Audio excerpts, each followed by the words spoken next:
I'm just going to verify on Twitter really quickly. It looks like we are live, back for another Proof of Beauty podcast, episode number 22, which is pretty awesome. And this past week, Dave actually had the opportunity to attend the Xerox Crossroads conference and was actually a featured panelist. And so we're going to dive right into that. And then we're going to get into some of the news in the week, what's happening in the space, and just kind of share our opinions. But Dave, kick it off. How was Xerox Crossroads? I mean, I guess it's probably one of the most different conferences I've been to. For one, it was a lot more laid back, probably because it was a bear market. So you didn't really have too many of the crazies that you'd see at a bull market conference. So that was good. But for me, it was almost like coming back to a family reunion, and like Oh, yeah. haven't seen a lot of folks in person, some for years. So. Obviously, I kind of went there with the obligation to kind of speak on their whole build within the bear market panel. So that was largely pretty good. Tried to do what I could to offer some amount of insights, but I think I was, certainly sitting on a couch with a lot of venture-backed organizations, and I think the audience was looking for answers from a venture-backed founder. That would kind make of sense, situation, or like a C-suite situation, and like somebody who's just trying to figure stuff out. So that was, I tried my best to do what I can. Hopefully I gave some amount of insights along the way. But for me, it was very pleasant to kind of hang out with a lot of my old folks. Yeah, I bet. The new folks. Xerox has grown massively since I left. I got to re-interact with like the new matcha team, all the new members there, kind of what they're working on, and so generally for me it was just very pleasant. It was a good reunion of a lot of just very sharp minds, and Yeah. it really kind of made the crypto world feel really small because everything was.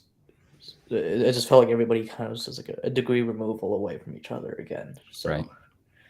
That was good. It was. Did you have any takeaways from the panel itself? Like, did you find there were any insights that you were able to gain, or maybe not from the panel, maybe just from your networking, but did you take anything away from this experience?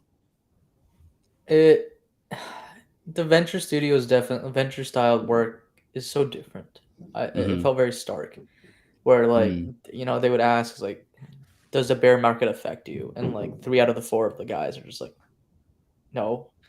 And then for me, it's like, yeah, it does. You're like money. You're like, like we don't have venture money to back. We don't grow like that. And it kind of just placed just the problem set of the studio so starkly different than the ventures. And to an extent, even a part of me is just like, crap, I'd love to have your problems than my problems. But then the same way, it's just like, you can think of the other way around. It's like, I do prefer the challenges that we do face as a bootstrapped organization. A lot of the venture studios are, their biggest problem right now, quite honestly, is just hiring. Like they need talent, and they need a very niche style talent, and they're trying to fulfill that. A lot of them are infrastructure companies, right? So they're not really contingent on the short up down cycles. They're trying to build good infrastructure for future products, future teams, future consumers. So they just have a different problem space, such a different problem space. Like I think repeatedly through the whole day, it just felt like everybody I talked to, for me at least, it felt like revisiting an old life and revisiting just like the values, the structures of that tech era. And a part of me is nostalgic to it. A part of me is like, damn, it was a little bit easier there. And I think a part of me is just, it just kind of put a lot of, I guess, topology in front of me. And that was really cool. And then a lot of people would ask, like, what do we do at the studio? And it gets so hard even explain to crypto native people what we do. And yeah. So we're the black sheep of the black sheep within the black sheeps. It's Did you get any receptive, like, good feedback on that note, like with regard to the studio's position? And when you were explaining it to people, did you feel like people understood the position you were taking? I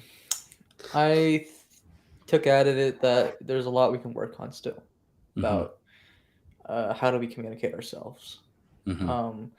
Just the exercise of doing it was just like reiterating what we do. You kind of realize that it is a challenge, and it has been a challenge. We all know it's been a challenge for Steve. How do we tell the world what we do since day zero? So yeah, but in part is I think it's just the foreignness of what we do. Like I think the whole there's a whole conference. I don't think there's a lot of other individuals, if not any, that was working not or focused not on the infrastructure side, on like venture backable kind of processes. Right. With a few exceptions, but even those are like venture driven. So I think just a lot of people just had to like it was kind of almost like two dialects of the same language. It was just there was still some amount of like figuring out to do from their side to ours.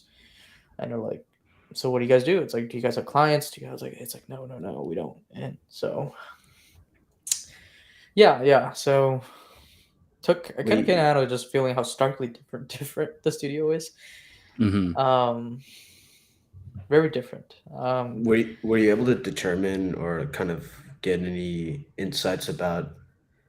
Yeah, you saw basically a couple different companies at Expo. Were you able to see kind of their attitudes towards development and bear markets, depending on what stage the company is and what kind of product they had? So, like, for example, the difference between Phantom's attitude towards this time and, let's say, Blowfish's example, or any people you saw. I don't really think between like so on the conference there was like Gold Sky was there, Blowfish was there, Phantom was there.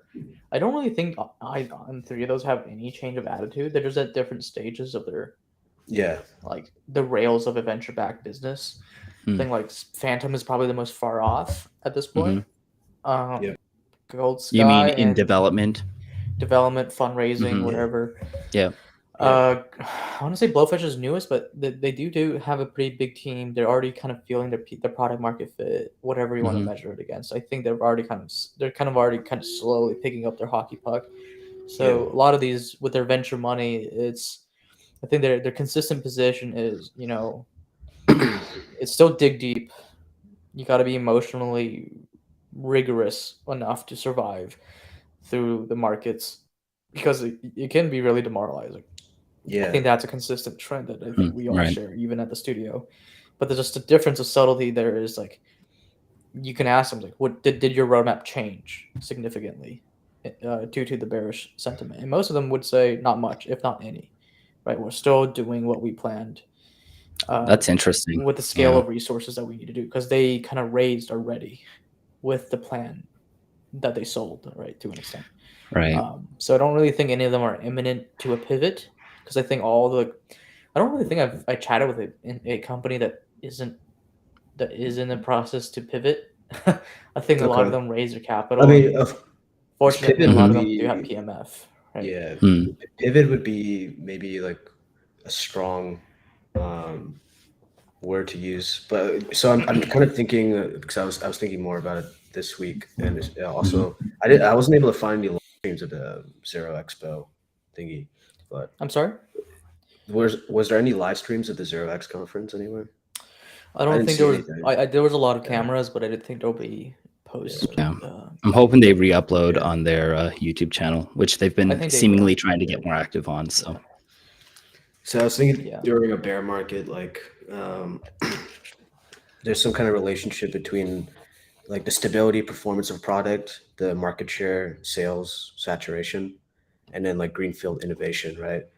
And so, I mean, during a bull market, it's hard to do greenfield things, right? Because it's hard to get attention. What do you mean by greenfield? I just want to be on the same page. Yeah, I guess like a completely new product or new feature, a brand new feature, something like that. So Yeah, brand new. Working on something brand new versus improving something or maintaining, like, I don't know, let's say staking support in a wallet, right? I'm just curious what what each of these different companies. Now, I'm not saying I have an answer, but what each of these companies think about that kind of like relationship, right? Because sales is when you really hit it hard on, because it's hard to do during a bear market, right? At least in my opinion, because there's not that. It's hard to get people excited to move something along, whether it's an integration or some kind of relationship, right? Yeah, I think that's something to muse on. I feel like to even answer like in the bear market, and I'm saying this at a very personal level. I feel like you can kind of read it through the cracks that everybody's kind of exhausted from the bull. Exactly. And I feel that we're not seeing new things as much, maybe, and not new changes. I think in part maybe due to the exhaustion, right? Where Interesting. Yeah. a lot of folks are taking back what they gave during the bull market, like parts of their life that they gave to the company, to the opportunities available, and they're all kind of. I think I've talked to certainly a lot of folks that were just like take a deep breath. It's like I'm happy. I look forward to the bearish market, and I think since they're venture, I think they're a little bit more. They have a little bit more runway to kind of like take that step back before they're like looking at their own product roadmaps and they're like, crap, like we may need to start changing, right? Because I think we're still pretty young in this winter. Right. So I think a lot of the venture studios, they still have a pretty nice campfire going. So they're not really questioning their own stuff. So maybe their answers, maybe we're just a little bit ahead of the curve because we're so reactionary we were a lot more of a reactionary business to the capital inflows and outflows compared to a venture studio where they have runway that is not too contingent on bull bear cycles, right? So yeah, maybe it is just a matter of time where we'll start seeing again the winter kind of style product building. That is really exciting. Yeah, I mean, it definitely makes sense to measure a runway, especially during a bear. But right, it's really I think the attitudes, like you said, the exhaustion, the team or the market that like really could change how development. Whether that's just like, all right, let's just get stability. We're not necessarily hiring new people. We just want to like make this product really stable and performant. We're not really sure yet where to do innovation, right? But sales is kind of off the table. It's very hard to do sales when the price is crashing, right? And so I think it will be interesting to see during these next 2 years how each company deals between those two, stability and like they have to work with existing resources, right? And then actually, that'll be interesting. Like actual new stuff. Yeah, I think it's just it's like the 5 stages of depression, but just the 5 stages of winter markets. Yeah, I guess. Yeah, so we'll kind of start to go through the right movements, but I think everybody's head screwed on correctly. I think it's just a matter of time. Right. Do you have any other interesting takeaways, or do you discover any cool projects or anything at the conference that you want to talk about? I think if you're good at what you do in crypto and people want you still, like it's, I don't want to divulge too much, but there's the amount of like, certainly some of the rumors, some of the under the table conversations, hiring is still quite a pretty big challenge, because they're not just trying to hire like a Web2 engineer. They need folks that qualify with the kind of like, you can get on the, like, I think somebody even joked to me, it's just like time to first PR is a really big metric for us. Time to first pull request. And obviously it was a little bit of an offhand joke, but it was almost implying to an extent that because I don't know, Ash, you were ever in these conversations about Matcha, but in Matcha we took on the position then that you either had to be a senior engineer with no crypto knowledge, or you were a little bit junior but you had a lot of crypto knowledge. and we were in a position that we could pretty much fill out one of the categories that you're lacking. Where I think a lot of these companies, even the smaller ones, especially the smaller ones, they're like, nope, you just need two. You just need both of them, right? Like, you had a bull market to get the training.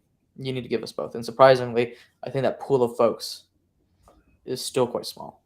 And that's interesting. Yeah. And you can hear the murmurs really fast of like, who wants to look for people, who's going to where. It's like, yeah, the circle of folks that can qualify under this requirement is really small. So crypto knowledge, like our crypto historical knowledge, is quite valued at this point, right? Because it's so difficult to build up. It's like not just even like knowledge; it's like applicational knowledge, right? I think a lot of like, if I were to like even like break it down, I think a lot of these teams are like, we need people that own stuff, like own verticals within or projects.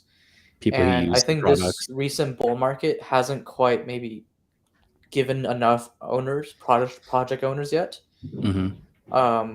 So I think they're still really actively searching for that kind of class of operators who can own, because a lot of them, frankly speaking, they're either starting companies or working in a client relationship, so they're not hired. You work with them as a client with them, right? So that kind of ownership class of like operators, I think those are like literally like some of the most scarce assets I think the current like venture market desperately wants to build, like hire into the system. Interesting. Yeah. And that's a neat takeaway. Yeah, I mean, I wouldn't even comment on it being like a particularly new thing, but it's really not refreshing, but it was really, I guess, consistent of the space to require that, even at a post-bull cycle, that these people are still particularly scarce. And I think all the talent networks that there are from venture capital, these folks, if they ever cross their radar, they come knocking because they're valuable, really valuable. And it seems like Paradigm and I mean all these kind of companies in the Xerox circle are trying to collect as many of these types of people as possible, essentially, right? And they've been doing that over the last 2 years. Yeah. And when you guys say like these people, you guys are thinking more engineers with a crypto background who can capably build products, or are you guys thinking as well, like, are these teams looking for biz developers? Like you mentioned C-suite, are they looking for managers? Are they looking for operators in, more of a traditional sense, not in the... I think engineers are definitely probably the biggest picking. Yeah. Second, maybe PMs or like engineering managers at this point. Folks that manage the engineers or manage the products an engineer makes. Yeah. And designers would be underneath of that, but even that's like much lower demand because it only takes one designer to create enough work for a whole team. So. Yeah. Right. Yes. And so. Yeah. So. I think the engineering manager is probably the hardest role to fill right now. To get the person with the right experience that's not starting a company that wants to manage people, that's a hard bill to fill. No doubt. Right now in crypto, so right. EMs are pretty much expensive, I think, and a good EM should know their price within this market. So right.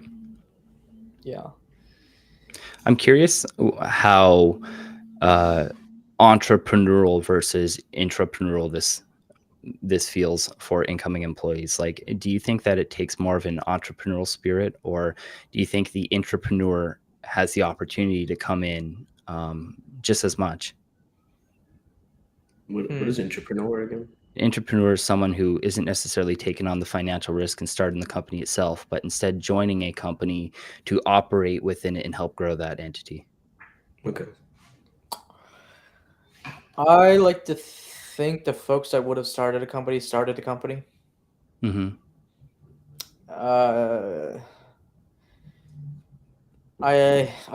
they don't want to start a company, they're currently, as we qualify in crypto, they're exploring, in quotes. They would just go on. If you look on their LinkedIn's, on their Twitters, there's like I'm exploring Web3, which is just their way of saying like I'm gonna just do whatever I want to do until I do something that actually excites me, and usually that tends to be whatever their own venture is. That's usually the case. But even if we look at the Xerox guys, they're all kind of like were at the peak of their career when they started their own company, right? For the most part, right? Yes, I think some were definitely, I think, even accelerated by the bull cycle. I think a lot of us were actually accelerated, actually, if not all of us. So it's like if you were like even near the peak, you're just like, no, you're just you're just there, right? Like, basically, it was what I mean. Yeah, exactly. Yeah. So yeah, and I certainly think there's a lot of folks. There's a lot of Xerox folks I think that are just like kind of just on the exploratory phase, because I think there's some folks that just doesn't really enjoy the premise of managing people. Right. But then they're still passionate enough creators that they want to do something. So a lot of them that were more DeFi minded, like a lot of them are ARB traders right now. Like a lot of them are MEV extraction folks. But it's just like a matter of time. Do you think so? Right? It's like with each cycle, more and more opportunities for ideas and to start a company essentially arise. And we also, both of us, right, get older and more experienced and ready for something. So I think it's just a matter of like being around enough to know when the opportunities come. I know that some folks, I think I have a lot of respect to the folks that like know what they actually want versus what the world chases. I think there's some individuals like Xeroxers are like, I think I have to know I know what the problem spaces are to start a thing, because I was like, it's not my interest. It's like, I enjoy what I do now. I've been fortunate enough, I'm like financially fortunate enough to not have to make more of whatever Silicon Valley qualifies as success. And so there's some folks that kind of almost just like, to whatever gradient you want to say it, they kind of like, they got off the rat train of the chase to go venture styled work and operate in that world. But then I think a lot of us are still very plugged in, right? Like, it's not like we really left. It's more just, it's just not our fight kind of a deal, if that's the way to say it. But there's some folks that, like, even for example, like the work, like some of the folk that made Trader XYZs, right? Like, those guys are not venture backed, but they work with venture studios, ventures to make products for them. But they're like just a few folks killing it with making products. Yeah, I think it's just really cool to see people just like choose their path. And not to say all of us are correct on our own paths, but it just feels good to be in a world where it's not like going to like a YCOM meetup where everybody's like, oh, I gotta get a Series A, whatever. Everybody's going the same path, even if it's not the right path for you. Here it just felt like people are choosing, and I have a lot of respect for that. Interesting you mentioned YCOM, because I've actually been thinking a little bit on like what a proper Web3 accelerator or incubator could look like. I shouldn't say, I like can't say should, because I don't think we know that yet. But it could look a few different ways. And I'm wondering, just based off of your own understanding of Y Combinator, what are some of the ways you think that accelerators and incubators can do a better job catering to, Web3 founders and, I think we potential, probably even Ash could comment a little bit more about this, but like, that'd be great. Dragonfly Cap, they have a lot of personnel that helps. Yeah, they're open-minded and highly motivated to solve exactly what you're talking about, right? So they kind of align all the best people and the nicest people too. It's an important detail, actually. No doubt. Yeah, you want to work with nice people. And towards this goal, and I think they're making really good effort. Especially, it's just really impressive to see what Paradigm is doing, and we'll see what happens with Art Gobblers too. That's why I didn't sell yet, but that could be a huge mistake. But whatever, we'll see what happens. Did you get in early? I just minted it like 2 days ago or something. But anyway, Okay. Yeah, like I mean, I was chatting with somebody who's, what do you call it, a protocol engineer at Dragonfly Capital.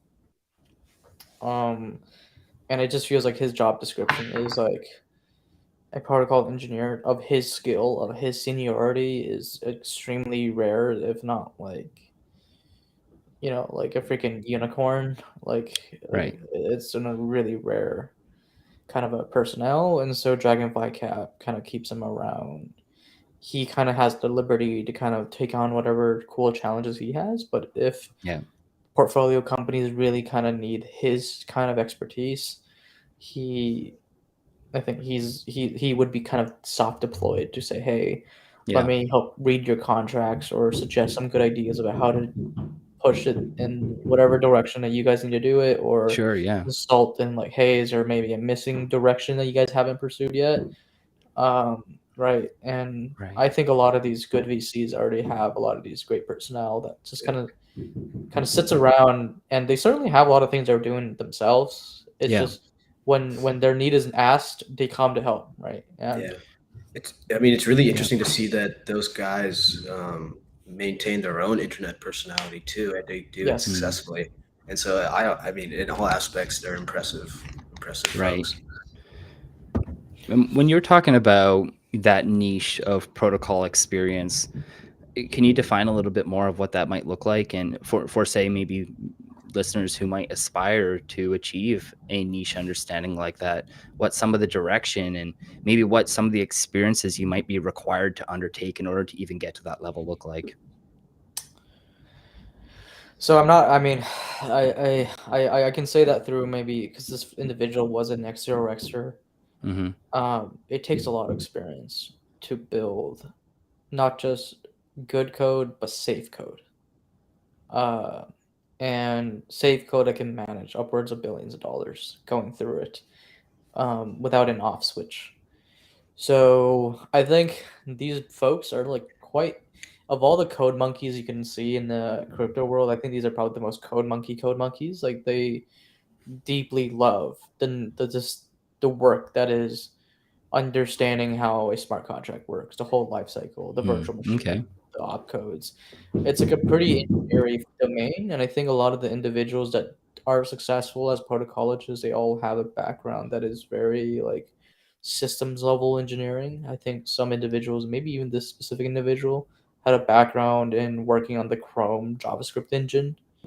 Interesting. For a very long time before he moved into protocol work. So that's another very like serious systems level, no doubt, problem space. And I think he came to here. And so folks who do it very, like in the first year, I think that's fine. But when you get these folks that are very senior, it's kind of like they've seen enough. They've seen enough shit where they kind of can predict where your failure points could be. And they would pretty much, it's not just like writing. I think, senior engineers they start writing code. It just doesn't have as many bugs as you previously would do. But these engineers, I think they would write code not just with less bugs, but with less security failure points as well. And they would also have to balance, like, is this gas efficient? Is this not gas efficient? Is this something that is good UX, right? User experience is a bad UX. Right. So it's pretty multivariate.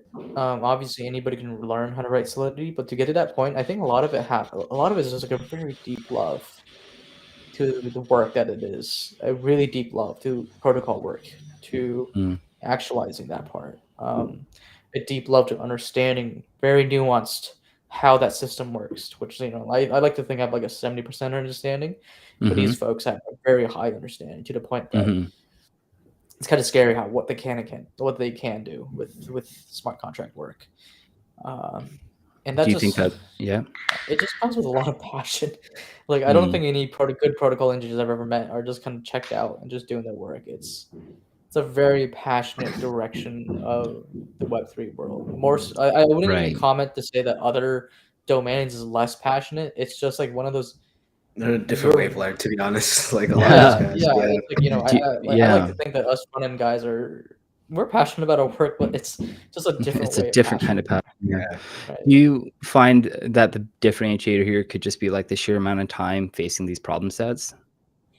Yes, the time is a really big factor to get that Mhm. kind of like you've seen enough kind of stuff, you Mhm. built enough things. Yeah, Because it's it's like like I think it's like yeah, two go ahead. miracles happening. It's like one, you have to be like an amazing engineer, and then two, be interested enough in crypto to actually like explore every Right. nook and cranny, which is like that's two miracles by itself. Mhm. Yeah, and I think a lot of these individuals, it's just like like I like to think I like to build a lot of things and tinker on the Mhm. side, but I feel like all the protocol engineers, they put me they pretty much make me look like a scrub compared to them. These Interesting. folks Yeah. tinker like if they're like, oh, is there a hack on this protocol? They'd just be like, I'm just gonna try hack it right now, and then they'll just like stop everything and they'll just start hacking it, and then they're like, oh Yeah. crap, I actually did, and Reaches out tell to the the team. team. Sorry, guys. Yeah, Hopefully, right, exactly. exactly, right, Right. and it's like these folks like they're like, I remember even asking one at Xerox is like, does this have more gas costs than this? I was like, I don't know how to even test it. They're like, I got you. He just pulls out his computer in the middle of lunch and just starts literally simulating for me in front of me. I was just like, yep, that one is one. I was like, okay, thank you. I Oh, didn't damn. think he mathematically thank you for like actually Yeah, literally just telling yeah, me no what it doubt. is. So it's like these individuals are just like Wow. they're true tinkerers. So more time, they tinker a lot, but obviously there's a differentiator here as well in the tools they have in their toolkit, right? Yeah. Where do you think these guys are getting those tools? I mean, is it something, and I'm just asking for people listening, is it something that you can get in college? Is it something you can get by starting a startup? I, Like, you know? I think, and maybe you and Ash, you can say this. I think you can go into a classroom in college, and you know what kind of people will fit this bill. Not to guarantee that they will do it, but like it's It's a like the one certain guy in the kind of class. person. No, like Mhm. yeah, Yeah, Yeah. it's a class of people that really fit the bill for a protocologist. And I think within all the engineering archetypes, they're their own camp, and they're very nebulously powerful. Um, Mhm. and a lot of these folks, it's like they're very opinionated. Like I remember chatting Mhm. with someone who's just like, yeah, like he runs a Linux distribution. Doesn't He's very security minded to the point where I think every application he runs is an isolated virtual machine, like its own Wow. operating yeah. system. That's What's that nuts. called again? Do you remember I don't remember what at that all. OS is called? Oh, I I forget. don't My know at all. my But it's like coworker even if you used to want to do that. copy and Yeah. paste, you're That's copying and crazy. pasting between two operating systems. And so you'd have to like it's like a multi-step procedure. Yeah. But that gives you the maximized security Mhm. predicated on his security philosophy, right? So there's like a lot of stuff like that like like us folks we just like wouldn't care. Like it's not something I would care about. Is that more to do with, like, the personality of that particular individual, or is it expert level expertise? I think a bit of both. But Yeah? again, I think it's the archetype that creates these Mhm, folks. mhm. And I think that then there's like a different kind of archetype that creates a different kind of individual. Like CS has a lot of archetypes, right? And Yeah.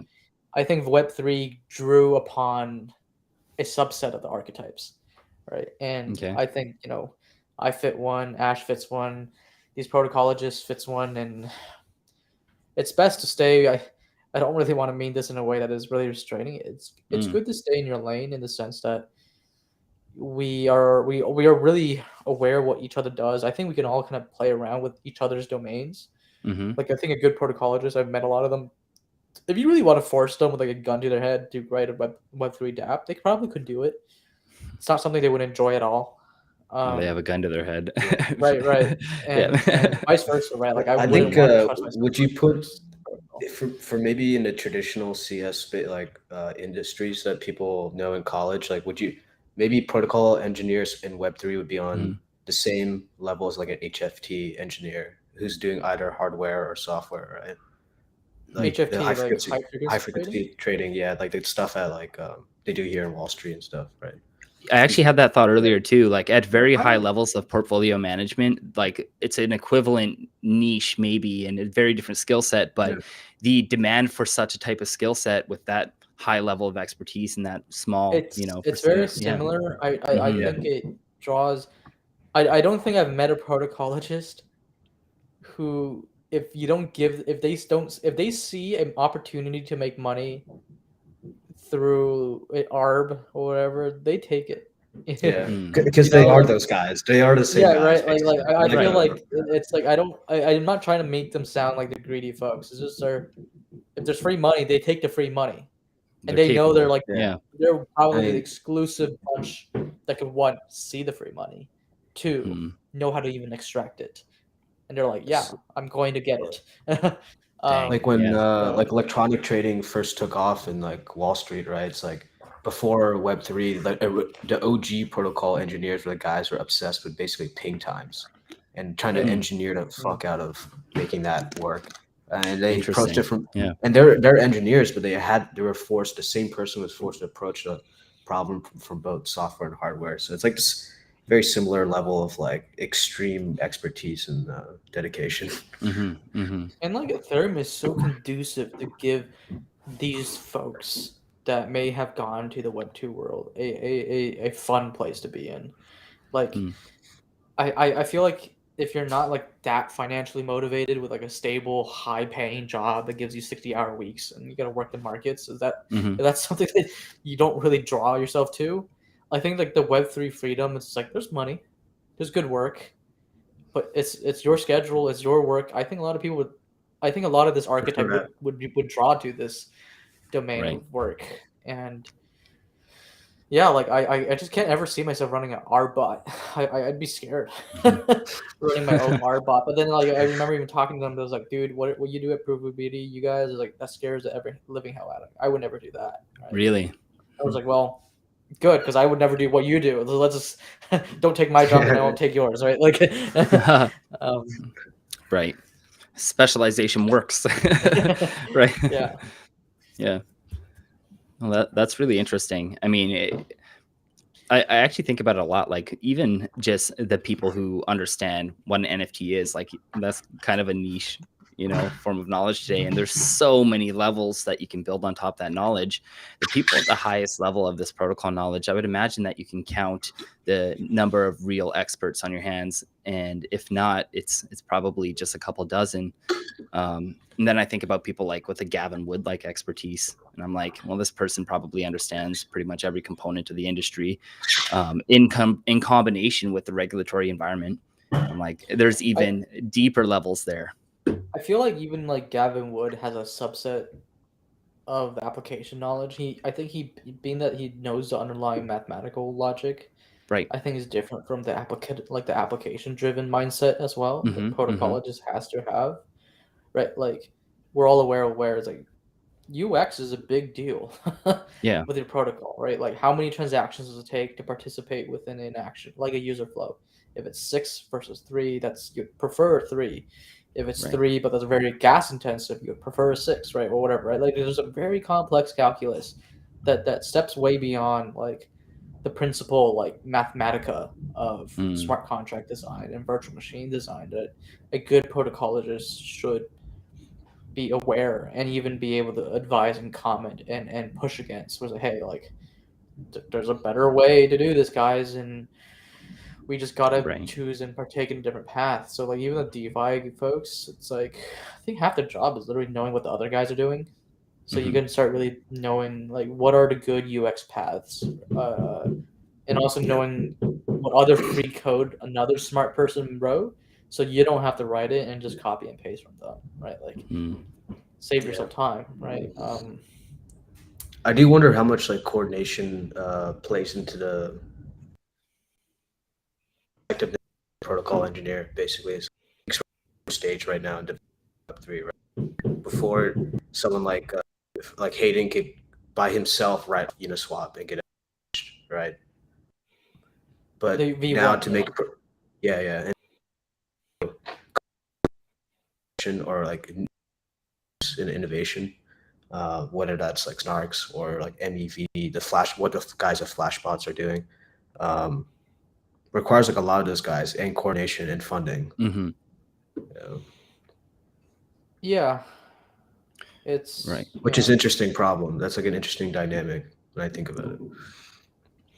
It is. I always wondered too, like how many people, let's just say like Uniswap finds a fatal flaw in V3. Oh no. Pretend that happens. How many of those folks can redeploy the whole system at Uniswap with a patch, and like at what time, right? Like, I always wonder, is like even you can say that about Xerox, and I was there when Xerox had a fatal flaw.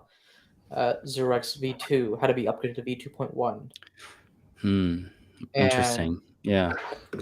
I just remember everybody who could help was scrambling together. Like, how fast did you guys patch that? Like, discover? I want to say it was like a whole weekend, but like the patch was pushed through. I think like Amir had to rush back, get all the private keys. I think some other people had to wake up and like they had to pull out their private, because it was a multi-sig system. Everybody pulled out the keys. They had to freeze it, fast deploy a 2.1 with a patch fix. After that, every other tool on surrounding the Xerox protocol all had to be updated. Wow. So certainly folks that I've worked with had to rush and like upgrade Xerox Instant, upgrade Launch Kit, upgrade all the platform like packages.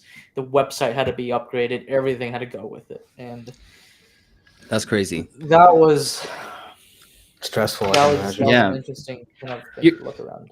Right. You're getting me to think about something, Dave. I wonder, like, and maybe this doesn't happen right now.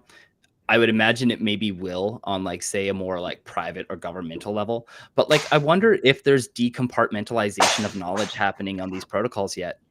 Like, if people are saying like not allowing anybody to have the full complete access to a protocol as a security measure. So you understand what I mean, right? So governments often, if they have a program, they don't want people to completely understand the program. Sorry about that. They'll decompartmentalize all the knowledge such that any one person couldn't have a clear picture of what's going on. So it could be such that you're an engineer and you're literally building a component for something you don't understand what you're building for. I'm curious if this is happening at all with some of these larger, more risk-adjusted protocols. Work. Well, in the technology world, Apple does that for certain. Yeah, big time. Yeah, big time. The best answer I can give is probably MakerDAO. They have probably the most confusing, obfuscated protocol, I think, if you were to read the contracts.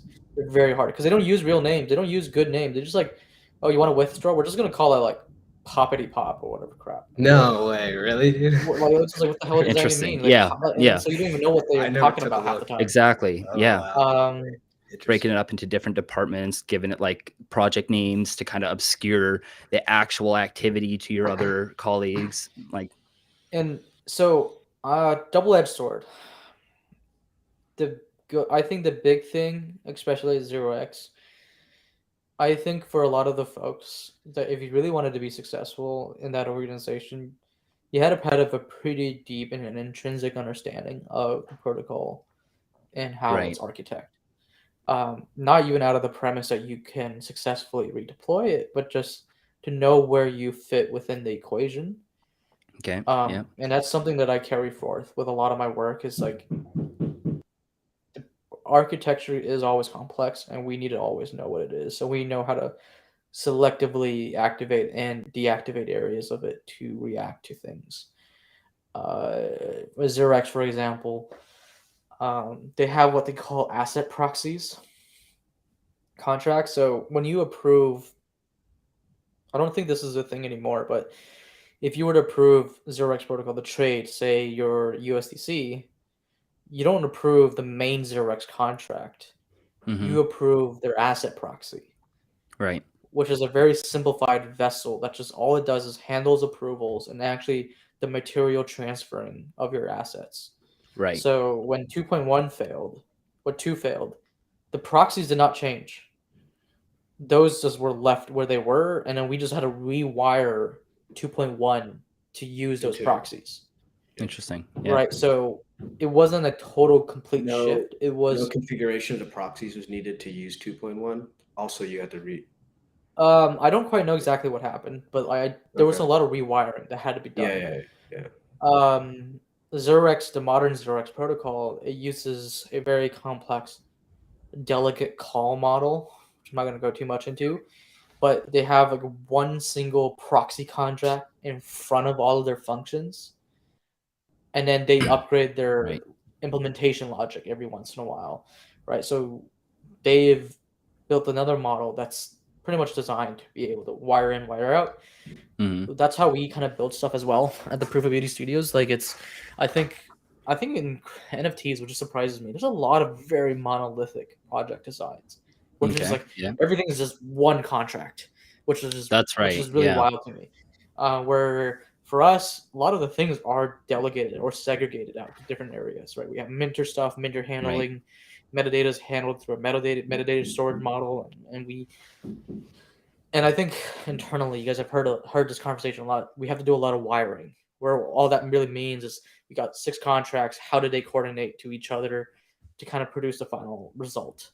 But the beauty is if something doesn't work or we want to upgrade, you take it out, put something new, rewire, it works, right? We're a monolithic thing. So do you think there's like a natural departmentalization of like the knowledge itself, like based on people's skill sets, that perhaps very few people would have a whole clear understanding of the system itself?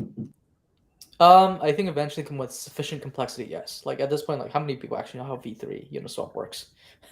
I know what V1 and V2 does, but V3 and their whole whatever they call the whole concentrated routing or something. Yeah, due to the unique constraints of like Solidity development, with the code being like they're costly to deploy and fixed. Like, do you think visualizations for developers of contracts, how they're wired and then how they're deployed, will pop up? I think there will. There has to be. Like, good crisis, too much. Because that'll be a really cool thing to build, to be honest. Like, yeah. Like even like visualizing like DeFi flows now is like a pain, right? Like it's like some of these things are like, oh, we're gonna flash loan here, and then we're gonna use 8 different exchanges to do a swap. After we swap, then we're gonna swap to another asset. And then you hit here, and you're like, actually, and then it hits tornado, right? And then, right? Well, it accidentally like sanctions you, right? And then like the other half, like it goes into like depositing, and like shout out to the Xerox Explorer, like explore.xerox.org. You can actually go there and we look at a trade on like Matcha, and it routes. They actually have like a nice diagram, like a tree diagram that like flows through. And I was like, this is really awesome. I think this would be really great to kind of highlight the complexities of of this engineering that is partaking now, right? And like protocols are, I think more and more NFTs will start abiding to the more like modular focused design of protocol work. I just think it takes a bit more work to get to there for some individuals with the knowledge, and it certainly is a little bit more high maintenance. The tech debt is a little higher, but you get the benefit of modularity. So, like for example, London Gift isn't a very modular system. It was fairly monolithic. It was like 2 contracts. That's a more standard NFT product design that you yeah, and that was in part because it was like, well, we really weren't planning to do more, so we're just like, why don't we just go monolithic and save ourselves the tech debt, rather than like hash. Like, holy crap, hash is a complex web of metadata apparatus to serve that metadata, right? And so is Epics, if not worse, right? Merge. Did you play with Foundry at all? Take a look at that stuff. Foundry? Yeah, it's like Foundry? it's just an environment for the Solidity development, basically. No, I have not. Yeah, so I'm curious to see how that project evolves, and maybe they have like contract registries for people to use. They are making like a minor improvement with just Git submodules, where you pull down directly from someone's repo, like the contracts, rather than copying and pasting it in and shit like that. You know? That's pretty cool. Using a npm package. So. Well, guys, I wanted to make sure we save some time at the end here to touch on like a couple of the things going on this week. I know that Ash, maybe we can just jump into Art Gobblers a little bit, since you mentioned it earlier, and you want to let the viewers in on what's happening.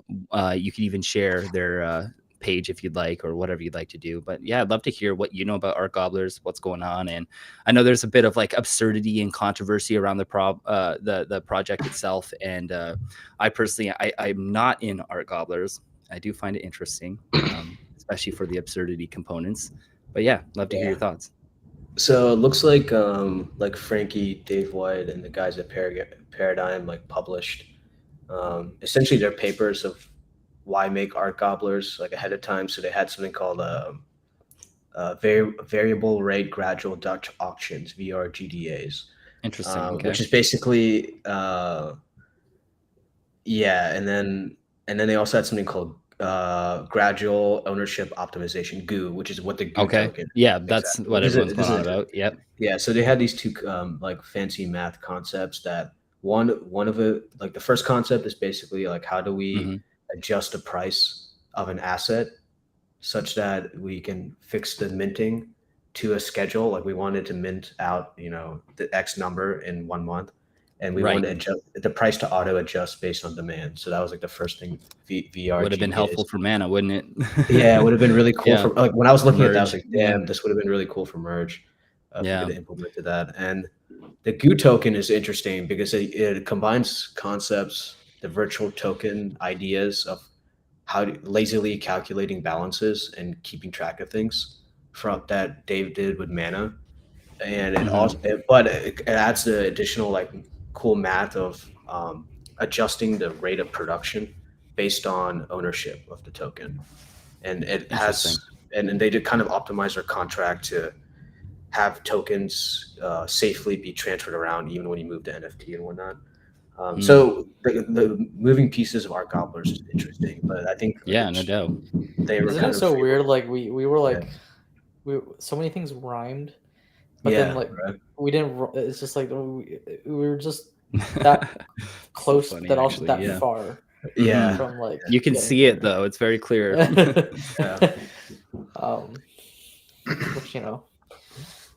we live to fight it, so true. Yeah, I mean they have the star power of Rick and Morty, right? It's hard to dismiss that. No doubt. And that's why like 2 months ahead of Mint, they were able to get so much Discord attention and activity turned to them. Yeah. I think the controversy around like pump and dump thing is like that happens it's gonna happen. It's like it's every just influencer drama right now. It's like influencers are waging their own civil war. I guess let them do their own thing. But to be honest, engagement harvesting. yeah. Right? It's really annoying. Compared to any of these other projects, I see Art Gobblers as more research oriented compared to anything, let's say like Azuki or any of these other projects. Okay, or even Terraforms. I absolutely love when they're like, in their FAQ, it's like, is there a roadmap? And you're like, no. They're just like, this is it. We spent over a year building this. You take it for what it is. If you don't like it, and it goes down, it's like sell it. Sell it. It's just like I like that attitude. It's like a good principle to follow, actually. Yeah. Something about just Paradigm being a core contributor makes it seem like it can be a continual. So he cut out. What happens? Yeah. You cut out there for a sec, Ash, but I'm curious what you know about like Paradigm's contribution. What did they build associated with this? And I'm not aware of who the Art Gobblers team is personally, so it would help if I did know who they were. But go ahead. From my understanding, they built basically all of it, and so I think I person. Dave White and. Can you hear me? You're seeing a little bit of interference. You're cutting out a lot right now. Oh fuck the internet! But so it's just Paradigm built the whole thing, basically, and art is just like Rick and Morty guys, so pretty straightforward. I think. In fact, I think Justin Rowland has pretty much nothing to do with most of. I don't know. Did Justin Rowland actually make the art? I don't really know. I mean, that would be pretty amazing if he did actually. Like I didn't know that. That'd be cool. I think it's cool that they tied some functionality to their token thingy, their GOO token of you can load art in this curve, and they've added this thing around how it's created. Yeah. I think it's overall a good ideas. Like which is not bad to say about it. Yeah, I mean, I'm very curious to see the long run of it as a project. It's like will it fall to the complexity fallacy that NFTs have? It's like interesting. Yeah. If it's just too complicated, just after the hype dies, nobody cares. Like Euler Beats. There was another project that did really well for a bit, and their whole premise was like, we're going to take all of our ETH and we're going to turn it into Lido, and then we'll use a staking income to do bounties or some crap, and it did really well for like a few weeks, and then it just like nuked itself to hell. High heavens. Yeah. So you don't think the level of mainstream attention Rick and Morty has will sustain? Yeah, I think there's something about that. There's something about this set like smells like cheese wizards about this to me. It's just like yeah. It's a really high production. It's timed into like the winters of a market. I think it has a lot of hype. I'm honestly very happy for the hype because I was chatting to someone yesterday with some of the individuals that had some hand in that work. It's very impressive that it even came out in the first place. And strategically, do you think Paradigm would use Art Gobbler's entity as their main? Well, I can tell you, I don't think they know what they're doing afterwards yet with it. Okay. I think there's still a lot of things they're figuring out. Is this independent of Paradigm? I have to ask, or is this it's a Paradigm thing? So Paradigm acknowledges this is one of their products. That these are their standards. They made no intentions to kind of anonymize themselves there. Fascinating, yeah. And so they're kind of figuring out, it's like, we are a VC, but then we have something that is revenue generating, that is there kind of around it. We invested quite a lot of staffing power and hired a lot of like good contractors to work on it. So they're kind of figuring it all out. It's a Mindshare play. Like they can play the Zora shit. It's the same. Yeah, I think like they want is the Mindshare, right? I think they introduce a lot of interesting Mathematica to it. Mechanical design to active tokenizing is all really nuanced and interesting. So a lot of layers to it. Again, in the long run, I think it may just fall into that complexity fallacy that we always see right now. And I would love to be wrong. If this is a project that makes me wrong, then I'll be sharing my own, my own stupidity then now, right? But it just, you go too complex, and like, I think a lot of folks, if you were to go through all 2,000, like how many holders there are right now, it's like, do you care about all this mechanics, or do you just care it's 20 ETH? And they're like, 20 ETH, dude. It's like, that's life-changing That's money, like 90% of people. Yeah. Right. And so once that's not the narrative, I just wonder, I hope that the experiment still plays out. That's what I really hope for. Right. But I don't know, just from even our own experience at the studio, it's hard. Right. So we'll see. Well, kind of we'ing on here, let's chat a bit about Instagram becoming a NFT marketplace. I know we kind of touched on last week on Meta, pouring 253 billion. Actually, did we cover that? I'm maybe mixing up a personal conversation we had, Dave, but basically the premise is Meta's poured $253 billion worth of capital, or 250 billion, into the development of their Reality Labs component to their business, 25 billion a year. And so far we're seeing horizons and we're seeing other components of that business, but we haven't had the opportunity yet to see the whole play, I think. And so seeing the news, Instagram embedding NFTs into their platform, and the company also made a commitment not to change their fee structure until sometime in 2024. I don't know what that fee structure is yet, though. I'd be very curious about that. But I thought it'd be worth mentioning, Meta becoming an NFT marketplace. Do you guys see this? Or I guess bigger question. Are they a marketplace, or are they a platform that happen to have sell? Well, I guess they have marketplace components. If I actually, I'm going to share my screen here and show you just like the snippet that they provided us. And to be honest, I don't know how much information we have out there that actually confirms some of the like finer details here. But there are some components that we can see. So like, for example, the opportunity to connect your MetaMask wallet, the price per collectible. It says for selling collectibles here. For example, resale commissions, 10%. And I'm wondering, like, are you able to set this or change it? It says resale commission over here, 5%. And so like, there's these components to it that are marketplace-like. It's going to be seemingly embedded into the actual functionality of Facebook and Instagram. To what that looks like yet, I couldn't really say. But yeah. Call me like very jaded about this, but even yesterday reinforced this to me. Mm-hmm. I just don't really think like individualized art from an artist is a successful vertical yet for NFTs. I just don't. I think we see so much survivor bias that like a few folks, even celebrities, like people or whatever, even now, like just happens to do it. But like I think 99.99% of the stories is like I tried making a few NFTs and nobody bought them, and the system, right? And I know, like during the bull market, there was a lot of like Polygon Instagram knockoff companies, a lot being funded by really shitty VCs. Now I think they're all kind of like grasping at straws that Instagram is doing this to an extent, right? Right. But even like, isn't like Coinbase NFT kind of like expressing itself kind of like a Instagrammy but NFT version? Yeah, like you can claim your Coinbase URL or handle, which is like a subdomain, and basically participate in like that social media aspect. I believe you can comment on things.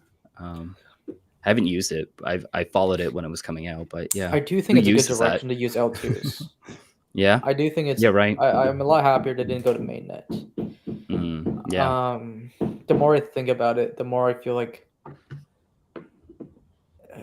mainnet won't. It's just I just feel like it's gonna be a bygone area where there's gonna be a day where I think creating new NFTs on mainnet is just suicide. So do you think mainnet just becomes like the security infra? Basically? I think it will, because there's going to be so many L2 demand for their thing, and then DeFi will have so much MEV extraction. There's just going to be a point where it's just like why are we settling here? And I think we'll just see a paradigm shift eventually. Where I think optimism NFTs will definitely be the thing next cycle, especially because it wasn't a thing this cycle. Right? Sure. Yeah.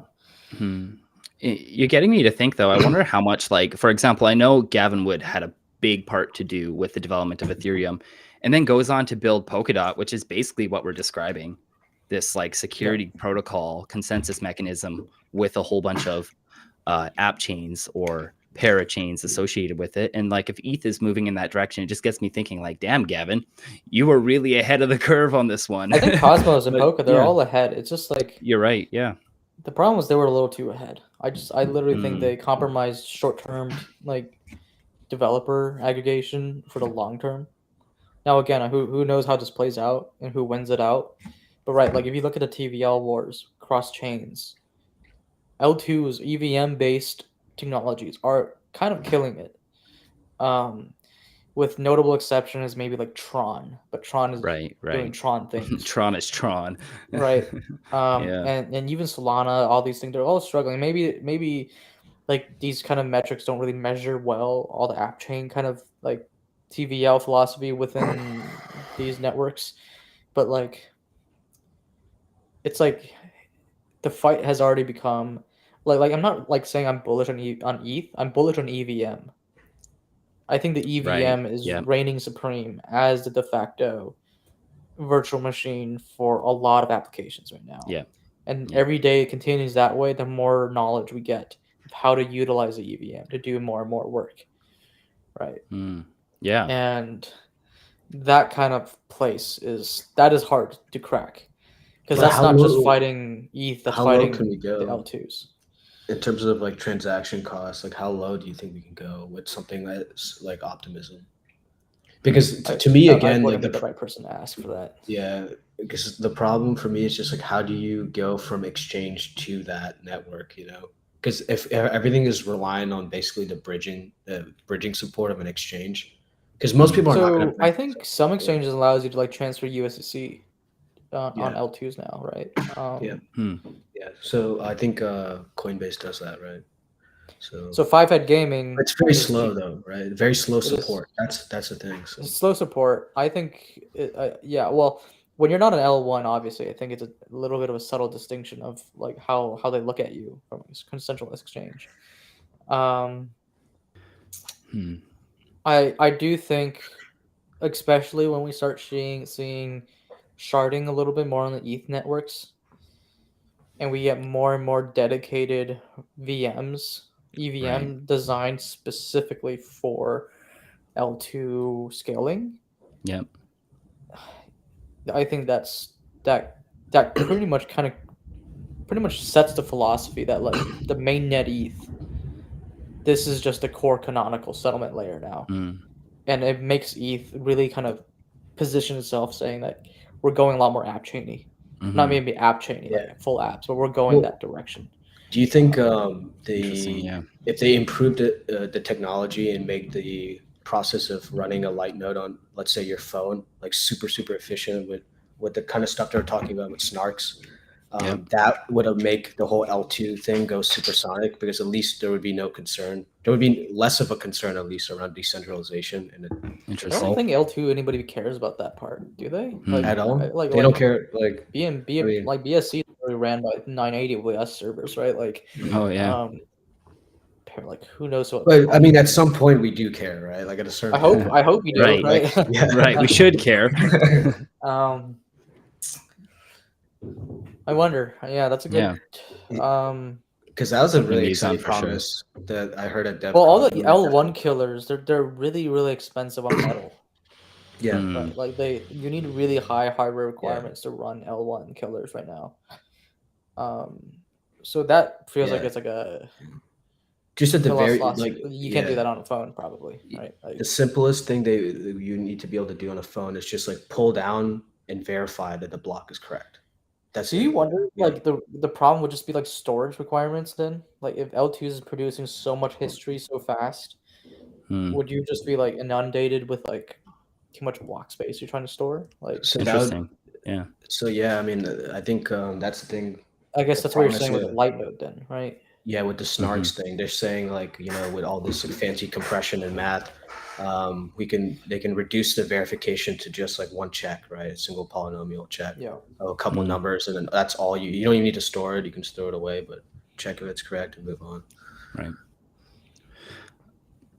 I wanted to kind of touch on the meta thing for a sec again. When we were talking about, because you guys brought up layer 2s and NFTs moving to layer 2s, and I'm just thinking about this in like, we were talking about like TVL, and let's just think about this in context of volume. I wonder if Meta is maybe positioning itself because it can afford to sustain high levels of volume, to just kind of get in there and get that volume before the L2 action happens and is cheaper for consumers. Like, I wonder if there's a play here, if you guys follow my thought, that Meta could be making to position itself. Basically, what I'm thinking is like server-based NFT marketplace versus a Ethereum-based L1 or L2 marketplace, and that maybe they could have an inherent advantage because they can afford to operate in the manner they are at scale if it scales. Why would they have chosen Polygon? I don't know. I wasn't aware they I wouldn't start there. I would start from the most way I would. So Libra is completely decommissioned. Like they're not doing Libra. Well, Aptos they changed it. Right? Yeah. What's it called? Aptos? They changed it like 3 times, dude. Well, they changed it. Aptos like pretty much took all the team. Like everybody who made Libra at Facebook left, and they all started a new company called Aptos. Aptos? I never even heard of this. Yeah, it was a little bit. It had its heyday just a few weeks ago. Yeah, I was gonna say there's a lot of hype because there was founders were able to unlock their tokens before it reached them first marketplace, and so people were basically positioning themselves to make a massive profit before the public ever knew what the actual market price was going to be, and so people were pissed, man. Classic and shit. It's fighting Solana. Classic. Right now, so. Interesting. Okay, so they don't have anything. Facebook is not. Because like if Facebook wants to really do that kind of, as you said, like a little bit more of a centralized flavor, then I would wonder why didn't they use like Flow from like Dapper Labs, kind of a network, like a design direction. You should have like that's what like literally Flow sells you, like enterprise. I hear you. Yeah. Entertainment chains, pretty much. That's what they do for a living now. Right, with the Flow blockchain. So the whole premise of my thought there was like they could just afford to do basically the most expensive outcome. Like if they wanted to run expensive servers and infiltrate the NFT marketplace to do so, they could, and they could afford to sustain it with a 25 billion a year burn. But they're like, hey, if we did do it in a very Web 2 way, we just wouldn't see the capital. Well, what do you think about this? Right, it's like a company like an app like Instagram is unable to capture on any revenue outside of ad revenue, like any kind of transaction that's happening between an influencer and a brand. They're not able to really capture any of that value. Yeah. Do they get fees now though? So because that would be interesting. The Polygon thing. Yeah. So that was they my should, right? Yeah. They should take like 2 to 3%. I saw 5%. I saw 10% for listing. And it made me think, if they're taking 10% per listing, they're very much going from ad rev to revenue. But the NFT is not going to drive them like mass revenue for a company, right? It's like definitely not. What if they surprise us though? The key thing is like fees is all NFT fees are all a social contract. Right.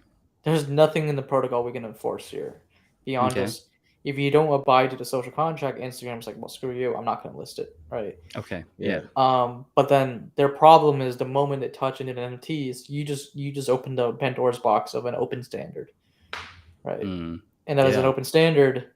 If there's other capital markets willing to go into, you got a problem, right? Obviously, Instagram hopes that their freaking moat of how many users they have is enough of a competitive advantage, which I think I'm not betting against that, to be honest, right now. Facebook Marketplace is huge, for example. Like, these moats are like user moats is still a really valuable asset. Indeed. But like even right now, we're seeing with like NFT aggregators really, really turning the shit up right now, tearing shit up. Right, because it's like nobody cares what your app looks like anymore. If you go to a marketplace, if it looks green, it looks blue, whatever, right? Like it's like you use gem.xyz, you say I want to buy 10 ETH worth, and it goes to X2, Y2, it goes to LooksRare, it goes to Foundation, Zora. If it gives you the best price, it gives you the best price, and then all you really interfaced with was the gem UI, right? And gem just gives you best prices, and the best price is a reflection of the best fees for the seller. For the bottom, sorry. So if the moment NFT, like the concession that Instagram makes going to Polygon is interesting, conceding that it is a 721 pretty much puts you at the fighting parity of whatever future competitors wants to eat that market. Where if there is a future where like, hey, you can buy a really good influencer on Instagram's art, but they're taking 10%. Like, no shit. If it's like a $10,000 piece of art, if you literally could just download another app to just buy the same dang thing for a little cheaper from its buyer, from its seller, so it gets competitive. But if it's proprietary to Instagram, that's not that you can't do that, right? But the concession to the 721 standard, that's about this like concept, right? But so like, sorry, I couldn't hear you there. You broke up. So you know about this attention economy concept, right? Of course. Yeah. So like, do you like? I always hoped, or like, at least it's my hope, is that like these social media companies would not just try to ride the wave of like basically adding NFT marketplaces, which is what it looks like they're doing now, right? But at least try to add some capability that solves a niche problem or leaves room for innovation. Like, okay, so Facebook Marketplace was not a drop-in replacement for Craigslist. Like Craigslist is still around. It still has its like, if you're looking for like, it's almost like Reddit plus Marketplace plus Facebook Marketplace in a way, because because of the written content form posts. Facebook's really good in local market. That's really what they're good at. It's not like online stuff or just selling anything. It's like really local market goods. Yeah. And so like Instagram, I wonder, it would be cool to see if they could protocolize, because Twitter's probably going to do it, especially between the mind shares of Jack and Elon. I think there's you make a really fascinating point, right? Yeah, there's a definite possibility Twitter does that. And if Twitter does Twitter that, will go proprietary, probably, right? And they'll go make their own freaking standard. Probably. No, well, I don't know actually. Well, if Twitter they go Bitcoin, like really hard Bitcoin, right? It seems like they would be more. Twitter would be much closer because they're also in the crypto Twitter, literally of conversation that to be more open. But I could see like Instagram wanting to protocolize all their different things so they could like try to edge out TikTok or something, because there's so that makes sense. I'm really trying to understand how all these big companies are going to play it, and they're watching crypto. I'm sure none of them really know what to do. At the same time, they see the writings on the wall that like shit's getting more and more fucked every quarter, right? So Right. I wonder how much of this, like, I wonder if any of these protocols you're talking about are going to have to integrate like a BAT, like a basic attention token like component to try to keep people on their platform and keep their attention and to try to keep users. You know what I mean? Like if Are they going to yield farm their attention system? I mean, right now you do it with BAT. Do you guys use Brave browser? I have a little bit of BAT from Brave, So yeah, so basically for our listeners, Brave browser allows you to have a Brave wallet built into your browser where as you're browsing and it's blocking up ads, you are being paid for the time loss, and actually you get paid for seeing ads in particular. So you'll have ads being blocked, but your real payment actually, I should say, is coming from the ads that you see, because you're actually able to you're able to specify how many ads you see, and they're catered to you. So you can choose, I want to see 3 ads an hour. I want to see 10 ads in an hour, but you get paid for your attention towards those advertisements. And so they have their own way of calculating this, but you get BAT tokens, basic attention tokens. And on the note of the attention economy, it would be really interesting if, and I mean, oh my God, this would be horrible for like the erosion of society. But if they started rewarding people for going on Instagram, like things would get really crazy. It would be a very slippery slope. Because I feel like even modern. Go ahead. Yeah, go ahead. Well, yeah, I mean, yeah, I think slippery slope is pretty self-explainable with fucking paying people. I mean, even like DeFi yield farming is so degenerate. Yeah. Yes. Right. Like then you know, there's certain countries where human labor is like one of the cheapest commodities out there for them. They can just like hire people off the streets, and he's like, all you just got to do is just have like a freaking iPhone farm, and you just start yield farming, right? And I feel that in that case, if I was a business like Instagram, and my coin or whatever I'm rewarding has material change to your life, if you were to maximize its profits, you'll just be you're burning money to acquire users in a way that is incredibly inefficient. I think. I think your user acquisition there is much more expensive than just blowing it on like good ads and product teams, that the Web 2 way, if you will, the Web 2 way of user acquisition versus the Web 3. Here's some change that we get from our token that we have to allocate to you now, and we dilute our supply. And what if it's a game token scenario though, where they're not diluting their supply, like they're giving it to you and you're going to go spend it on the marketplace? So like BAT tokens, like you can reward them to right. Like I was going to say BAT, you can reward content creators, right? So you can use your BAT tokens you were paid for your attention and give it to the people you actually want to give your attention to. And so I was like thinking, if it's like a Reddit flavor where there's no really good monetary reason for it beyond just there's no way to cash out. Yeah. Maybe it's cool. It's a nice experiment. I don't really think it's that impactful. I think it's a good signaling mechanic, but like it's just like the moment where the financial vector gets a little too big. You invite the the chaos. The chaos of like people extracting wealth from you. And, right. Right. We're already kind of seeing that with like short form video, right? Like there's I don't know if you guys do watch any of those things, but like you see a lot of those folks where they're like, here's somebody else's video that I'm going to put above me, and I'm just going to point at it for like 30 seconds with my face doing like a serious looking thing. Yeah. It's like we're already seeing the kind of vampiric attack on content creation where you're so right. I'm certain that whatever this content is not getting paid. I'm getting paid for putting my face here, pointing at it. Right? And this guy said this. Yeah. And I feel like that it just would make that worse. I hear you.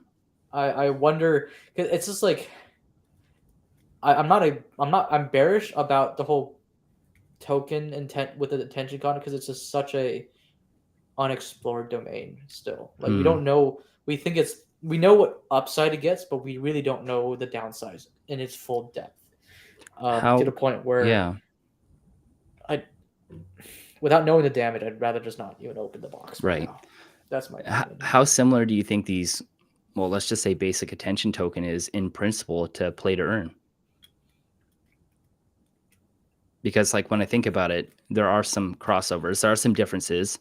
One of them's achievement based. I'm trying to think of a play to earn. But what's a good example? I don't know. Like I'm just at simple. Like imagine you playing a game and you're basically being paid to play the game. And I don't know if there's any direct crypto examples of that right now, but I know that this is a concept that several people are working towards. Like Axie. Yeah, sure. Axie, there are a lot of people who make good money playing Axie, or did. I don't know if they still do. You don't think like opening up the pipes for like how information flows, or like the how content is shown or served up, would give you the same effects that it had in like capital markets? Like efficiency increases, equilibrium and prices achieved, true prices achieved, stuff like that. Not really. Wait, sorry. Because, can you expand on that? Yeah, it'd be like every application like Twitter, Facebook, Insta, and TikTok have their own proprietary and pretty much have no public exposure of what the hell is actually going on inside. It's like who's trending right now, who has the most number of likes. Like they provide some of that data in an obscured fashion to their advertisers, right? People that are ad partners, but even those guys, I think, eventually would need to apply pressure to these companies, whether that's Google or social media companies, that they want protocolized data and to consume, and whatever ecosystem develops around that. I'm trying to see like what would actually cost a company to like the social media component of information to protocolize, and it has to be something to do with the buy side, but also the sell side, which is the content creators. They also have to get something really juicy out of that. Right. That's tricky. Yeah, because I was thinking about it, like you could just kind of like sell that data through APIs, and now like you have API 3 making it such that oracles can actually relay and extract price variance. And like I was just thinking like yeah, like the buy side too can maybe get more abstract. Like advertisers is just a initial version of it, but like I mean maybe companies maybe the circle of who's interested in what we call as advertising, or like trying to find out who's trending or whatever. That scope increases. Obviously VC companies and hedge funds still look at stuff like that, but that'd be fascinating. I hope it does. I hope that the content creator has a greater role to play in deciding what data gets to be shared, especially if they're going to profit from that data. What would be even cooler is if you can decide as the content creator to share your data for a profit, knowing it's probably going to be used anyways. Yeah, right? Like I didn't say a very coherent idea, but I'm just trying to think about like what capitalistic like mechanism would actually trigger protocolization of like how we share information. It's interesting. Yeah. I was under the implication that there's some validity to the excuse of the recommendation algorithm companies, YouTube, TikTok, whatever, that their recommendation algorithm is just such a complex box. It's so specific. It's a black box. It's highly right. That like to protocolize it'd be such a task that. But maybe that's good. Maybe we don't do we need a reverse effect of personalization to depersonalization, which is what DeFi kind of is. I kind of always like I feel like I'm like even like how I use like like YouTube now. It's like I'm like almost playing around the recommendation system. It's just like I know your patterns. If I watch something, you're gonna start freaking recommending it. So I start like I'm like if I click a video accident, I immediately try to close it or whatever. Right. Like we're already like we have as humans are intuiting around their system, which makes me think that like current recommendation engines are like at like a local maxima. They're like hyper optimizing their current design space to the point where it is now, to the point where it's like actually like kind of like counterintuitive a little bit, that like we're actually fighting our own recommendation system to get better recommended content. Interesting. Yeah. Which makes me like think just like I still reminisce the days of like you just subscribe to a YouTuber and you just put whenever they had a video, that's all I cared to watch. Now it's like homepage is weird, whatever. Yeah, that's like that is still depersonalization in a way, right? Yeah, it's mechanical. Like I subscribe to something and then you give me that feed. That's it. Right. So I feel like it's like a lot of I think a lot of AI teams would not be happy when you say this, but it's like I feel like the rule based like 1,000 lines of code to create a feed that is just your subscriptions is still a pretty good thing compared to the multi-billion-dollar spent AI recommendation model that you guys produced. Yeah. But if you were to measure it probably with ad revenue, I think maybe one is a little bit better than the other by a margin. And maybe that's why we live in the world we live in. So right. That's interesting. Yeah, it actually gets me thinking about like the whole hive mind component of it too. Like you know what I mean? Like we're taking our brain power collectively and kind of like forming it around this algorithm, and then it's like redistributing the hive mind back amongst us, sometimes in a way we don't want it to be. It's interesting. Yeah. But I always feel like final thought or whatever. Sure. I always feel like whoever like got Instagram to get Polygon through NFTs. Yeah, I can't believe quite a lot of work internally. No doubt. Yeah. I can't believe, why Polygon? Like, I mean, well, I think Polygon was just like it like just knocking on a door on LinkedIn every day because Polygon has a really good biz dev team. Yeah. Okay. I mean, their partnership list right now, guys, is like pretty phenomenal. Like it almost gives me more hope that something's going to happen. I just don't there. Like it. I don't really like it either. Yeah. That's the ETH maxi that's been programmed in all of those who survived the last few years. You know what I mean? But yeah. I mean, I've definitely, I was even like just yesterday chatting with a few folks at Meta in different divisions of their team. Mm-hmm. The general sentiment is they're all very curious about the Web3 thing, but they're still like, it's like a Web2 person being curious, not like a Web2 soon to be convert kind of mentality. It's still like confined by the Web2 constructs, and that reflects to me that the culture within the company is still very Web2. And I think doing the Polygon NFT to me is just like some crazy person in that company managed to get enough political firepower to try out the experiment and manage to get it going through. And I think this person is pretty much putting a Hail Mary that if the Polygon NFT thing works, it may be enough political backing to get him to start to really make some bigger seismic changes. But it probably has to work for anything to happen. Web2 people at the Zero Expo? There was a few. There was a few from Meta. That's cool. And I chatted with them briefly. Some of them were just like affiliated with somebody else and came along, or some were just curious and wanted to hear a little bit more of what the Web3 world looks like. They're all like they all share the same curiosity. It's just that within the Web 2.3 spectrum, they're like Web 2.01. Right. Like they're barely inching into the radicalization that is what our world is. Right.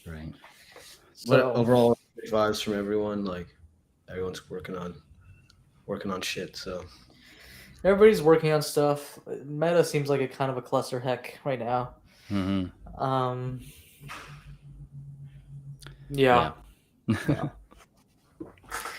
Well, it was awesome to hear your takeaways today from that Xerox Crossroads conference. And, like it is pretty amazing for me from Xerox outsider looking at all of the amazing things that Xerox and Xerox,